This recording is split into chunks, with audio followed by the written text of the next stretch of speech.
ओवैसी ने कहा, इलेक्शन को ख्याल में रखकर कानून वापस लिए गए हैं। मोदी सरकार किसी की बात नहीं सुनती, एमएसपी की गारंटी मिलनी चाहिए।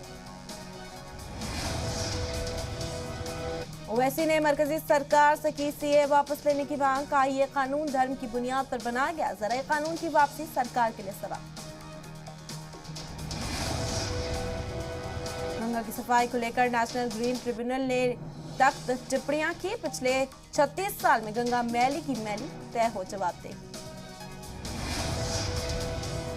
देशद्रोह के मामले में शर्जील इमाम को जमानत। इलाहाबाद हाई कोर्ट ने कहा, मुतनाज़ा नहीं थी स्पीच, खिताब में नहीं भड़की थी तशद्दुद। पाकिस्तानी मॉडल ने किया करतारपुर साहिब गुरुद्वारे की बेइज्जती। बिना सिर ढके गुरुद्वारे हाथे में कराया गया फोटोशूट, तस्वीरें वायरल। पाकिस्तानी मॉडल की शर्मनाक करतूत पर भड़के मनजिंदर सिंह सिरसा का, किसी भी सूरत में नहीं बर्दाश्त करेंगे बेअदबी। इमरान खान से की कार्रवाई की मांग।